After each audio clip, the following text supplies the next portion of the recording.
الله أكبر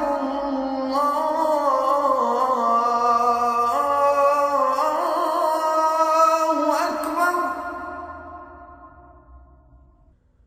أشهد أن لا إله إلا الله.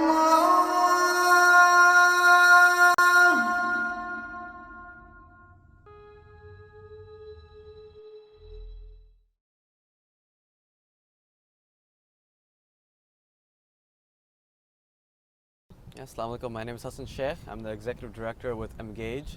We're a nonpartisan, nonprofit organization that is geared towards civic engagement, empowerment, and education within the Muslim American community. We do a lot of engagement such as voter registration drives, mobilization in terms of town halls, candidate forums.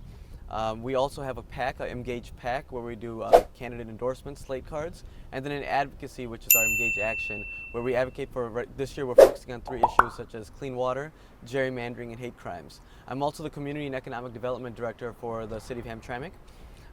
And myself, I was born in this beautiful country. My parents immigrated here from Pakistan. My dad's mamu actually came here in the 60s, and that was as a direct result of the suffering and the sacrifices of our black Muslim brothers and sisters through the civil rights movement.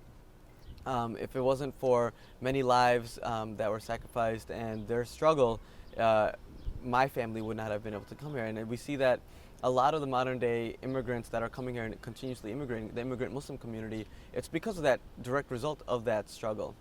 Now, Muslim Americans, the question of how do we, what kind of main contribution do we make to society? What contribution don't we make to society? We're in every facet of society. Any profession that you look at, Muslim Americans are leading, whether it's politics, teaching, science, medicine, law, engineering, plumbing, architecture, all the way down the line, we see Muslim Americans taking a leadership role in all of these facets.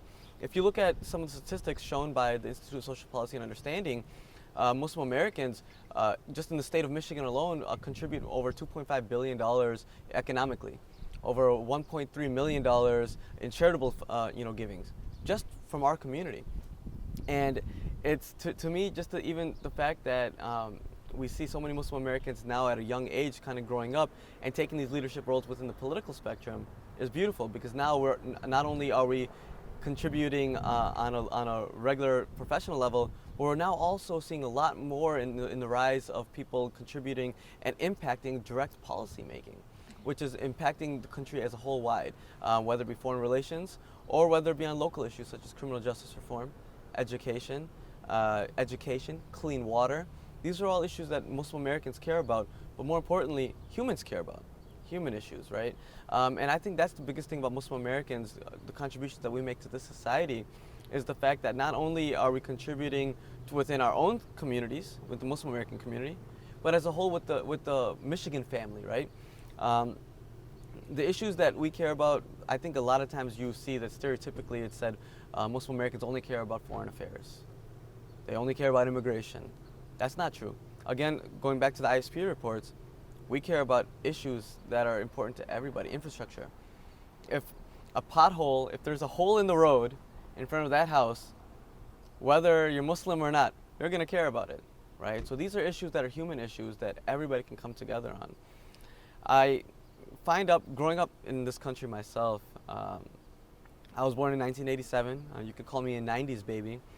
I've seen a huge progress in seeing Muslim Americans taking more political roles, but at the same time I've also seen, unfortunately through the last presidency, an enabling of bigoted and Islamophobic rhetoric to kind of come out and attack the community as a whole and generally. Even most recently, Senator Patrick Colbeck represents Canton, Michigan, huge Muslim American population, but he came out and outspokenly, and he's running for governor, bashed a fellow Muslim gubernatorial candidate by the name of Dr. Abdullah Syed, and then also bashed the Muslim American community as a whole. How can this be in the year 2018 that Muslim Americans who were there Since day one, from Columbus's ship, from the slave trades, all the way through the civil rights movement and up till now, we've been here for such a long time, and continuously, we're seeing the lack of respect and the insulting rhetoric that's being spewed out. How is this and why is this? I think it's more so the fact that we're just starting to see more Muslim Americans kind of taking the torch in terms of being storytellers. If Muslim Americans aren't telling our own story, somebody else will tell that story for us. And then if they're telling it for us, it's no longer our story. And they can perpetuate it however they want, manipulate it in whichever way they want. And that's, in a way, how you kind of perpetuate hate and this mindset of what Muslim Americans are. And if you go, to a state within this country, right now, alhamdulillah, we're in the state of Michigan, which is worldwide famous for our huge Muslim American population. But if you go to a state like, say, for example, Nebraska, there might be people there who have never met a Muslim American, so the only experience they have with a Muslim American is a story that they may have heard. And this story may be a manipulation or a wrong story, right? So why do the Muslims continue to live in this country then? No, so I mean, this country is great. It's not about living here or not living here. It's about us kind of coming together and seeing that this country as a whole was made for everybody to be able to live in. It's about us taking these leadership roles and making sure that it's safe, because at the end of the day, the people that are fear-mongering and full of hatred and this hateful rhetoric, they're the minority, but they have the loudest voice, right? The majority of people who are loving and peaceful, for some reason, they have a smaller voice. We need to have that majority speak louder, so that we can drown out the hate voice. And that's where we're seeing right now with our generation kind of coming in.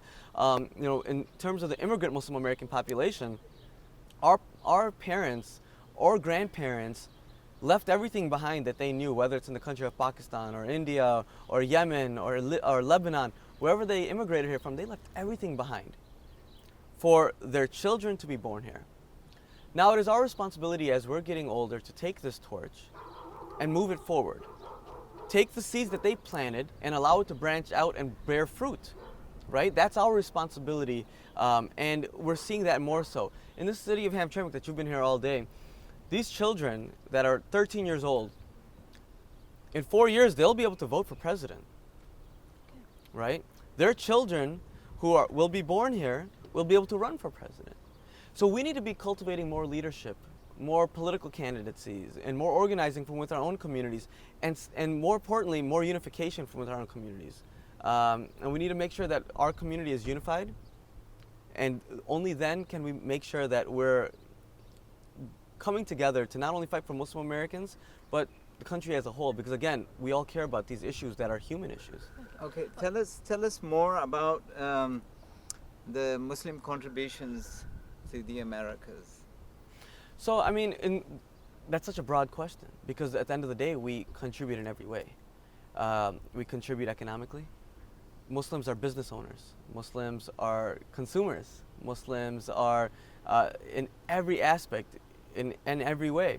Not only are we in business, we're in politics, we're in medicine. Not only are we doctors, but we're lead researchers. Wayne State University, which is literally a mile up the road from the city of Hamtramck, is one of the lead research facilities in the world, right? And many of the physicians that come out of there are immigrant Muslim Americans. Many of the professors that they have are Muslim Americans, which again, we're educators. Not only are we educating the masses, but we're moving the society in a progressive, forward manner that will create a culture in society that make sure that ensures the advancement of society, not just in this country, but globally, and a global aspect. That takes you to your next point. Scientists. Muslims are scientists. The Institute of Social Policy and Understanding was founded by 3 Muslim Americans, and they do research on issues that are important to the Muslim American population, and their research is used by, from DC to all normal people here. If you go to the ISPU.org, you can get all their research for free, and they're doing great work, and that's just one example of research. How do you see the future? I see the future in many ways. I see the future of Muslim Americans, first and foremost, the contributions that we're already making, we're going to continue to make, because that's who we are as Muslims. As Muslims, we believe in making your community and making your environment better. And we're going to continue to do that because not only is that our religion, but that's who we are as a community. Now, what does that mean? 5 years from now, 10 years from now, 20 years from now, when I have children, I see this country being a place where my kids, if they want to run for office, they will be able to run for office. Of this country being what it truly was made to be, standing by the Constitution, of hate, and like I said before, the voices of those that take hate mongering and Islamophobic rhetoric, their voices are minimized, and those that love peace and that are full of joy and unification, our voices are louder.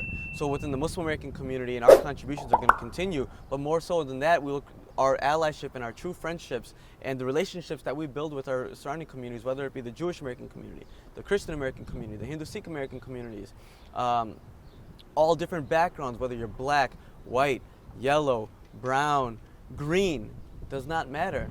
We'll walk together in order to ensure that this country is moving forward and always progress to make sure that we're allowing a better future and environment for our children, our grandchildren. That's what I see. Okay. Well done. You want to ask anything? Yeah, I want to ask about religious activities. I mean, Muslim community are free to practice their religious community. I mean, yesterday we heard adhan, which was quite loud from mosque. How come? I mean, non-Muslims, they don't object? So that's a fun question. I love that question. So here's the thing. In this country, you are able to practice your religion freely, and that is in our Constitution, right? That is part of what this country was founded on, which is an amazing thing about this country, right? But at the same time, you can't control people. You're always going to have bigots. You're always going to have racism. You're always going to have discrimination. That, unfortunately, humanistically, no matter where you go, even in Pakistan, even in India, you have this, right? So that is not something that's only owned by this country. It's a global issue. But one thing when it comes to religious practicing, from a legal standpoint, we are able to practice whatever we want. It's our constitutional right to be Muslim and to be outwardly Muslim. Now, if you go from each city to city, they have different ordinances of how loud the adhan could be. The city of Hamtramck, alhamdulillah, has worked well with the Muslim American population, as it has a very large Muslim American population, and saying, the ordinance for how loud the adhan can be is at this decimal, and go for it and do that. So at the end of the day, this country allows you a lot of freedoms. It's about your ability to stand up and take those freedoms and actually practice them. And if somebody comes and tells you otherwise, we have a good community here that will make sure that does not happen. And when I say that, I mean Muslim American population, as well as our allies from other religious groups and other backgrounds. We stand together. There's groups like IFLC, the Interfaith Leadership Council. There's groups from within our own coalition where we work with groups from all different backgrounds that will stand up and right away CARE, Council of American Islamic Relations, that will make sure that anything and any perpetuation of trying to stop us from practicing our constitutional right will never happen. But again, that's legal. On a social aspect, there are people that will always, again, have that Islamophobic mindset and try to come and stop you, but they can't. You have to be strong and you have to be courageous enough to make sure that you're unapologetically Muslim, because that's who you are, that's who we are, and we need to make sure that we're brave enough to stand for that, because at the end of the day, who will benefit? That will be my children, my grandchildren.